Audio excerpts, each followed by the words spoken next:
No, we're on the street, mate. It's all right. We're on the street. We're not filming in there. It's all right. Okay. Right, stop that now. Right.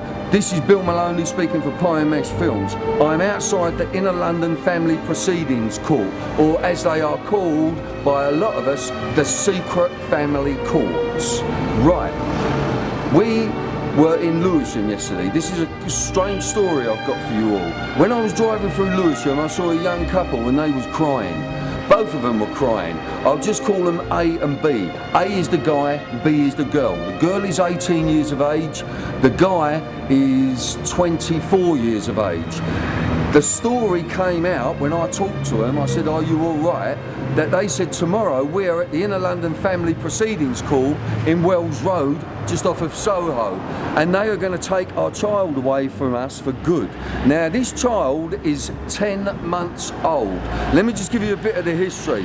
And we're going to call them A and B. A is the guy, B is the girl. Now, when B, the girl, she had this baby and it was taken away from her after 5 hours because they said to her, the social services said, because you were brought up in care, you are a danger to this child. So they took the child away. Then they kept the child for 6 weeks and gave the girl the child back. The child was only 2 months, and they gave her the child back and let her have the child for a couple of weeks. They gave her £130 every 2 weeks to look after this child. Right, now they've taken the child away again, so the child has been in care for the last 8 months. We're talking about a 10-month-old baby girl. Right, now the mother, when she last saw the baby girl with the foster parents are getting £300, £390 per week for this child. Right, now the reason they can't look after the child, these young people say, A and B, is what their solicitor told us. We'll call her Jenny for now. She said basically they can't fill in forms. They're not illiterate, but they cannot handle the bureaucracy of the forms of their benefits, etc., to keep their lives going. Those people whose baby has been taken away, these 2 youngsters, are now living on the floor of a garage somewhere in southeast London.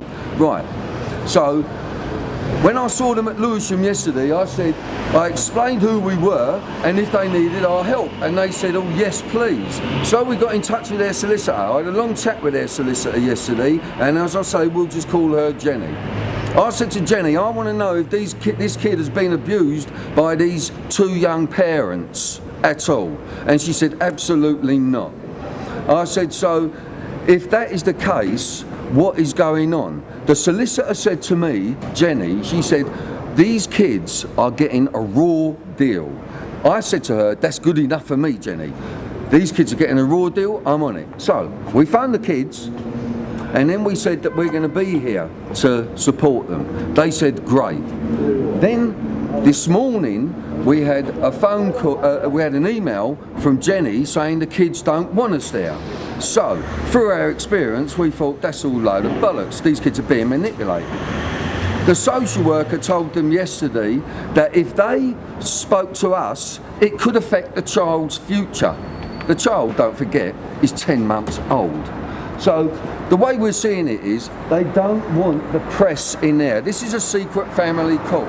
This is where our government are taking children, and we have the evidence of it here, at birth. Now, Martin Neri, who is with Dr. Bernardo's, the chief executive of Dr. Bernardo, said we think that we should take children away from their parents, if required, when they're babies. Now the only reason they've taken that, we've been told that these kids, their baby has been taken away from them because they cannot fill in all the forms to get them the benefits. What they need is support. Bearing in mind, this young girl who has nothing, they come from poverty-stricken areas, she was receiving £138 every 2 weeks for her child, living in poverty, obviously, because you can't live on 65, 60 odd quid a week. We know that. Keep a child and your partner. So here we have a situation now. We've turned up, the security guards don't want to let Lily and myself in.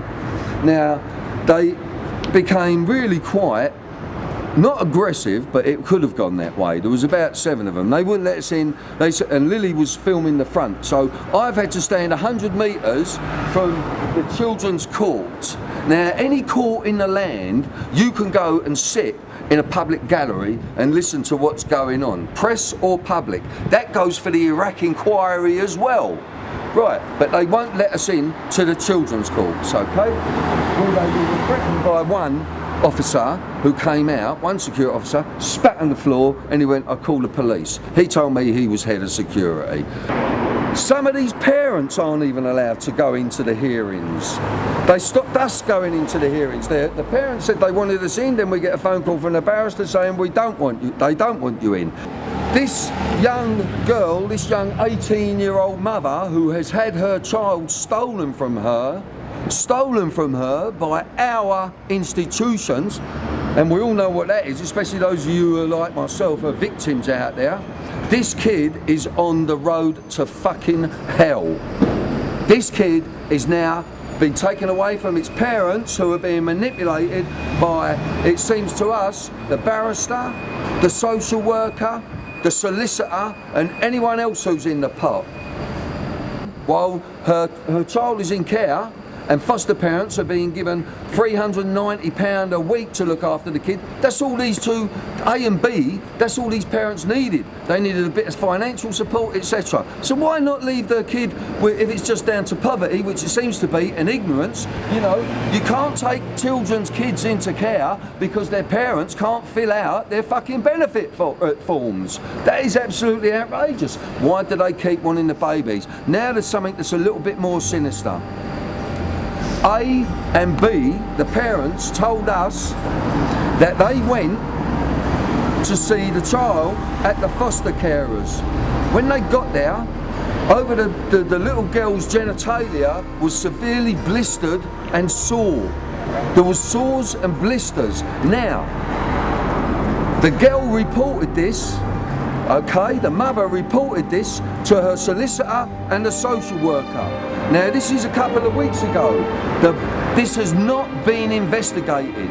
Now, if a baby is covered in blisters around the genitalia, 10-month-old baby covered by blisters around her genitalia and sores, there is some kind of neglect there. It is either because the baby has been left in a dirty nappy, which is neglectful, or it's been abused in some kind of way. This is the sinister part. This has not been investigated, and this is what these kids have said to us, what A and B have said to us, right in the heart of our democracy, and they are stealing our children. And now the couple, when they came out of court, who said they wanted our help, while they was in court, my producer got a phone call from their barrister saying that they didn't want to see us. Then the kids come out of court and the kids saw us and ran away. So they are being manipulated. One minute they really want us to help them. So they've gone back to their garage on the floor in Croydon. While the solicitor, the barrister, and anyone else in that court, the social worker, are all making fucking fortunes from these little babbies. I don't know what else to say, you know, I really don't know what else to say. Oh, fuck, actually. Get the fuck out of here, Lil.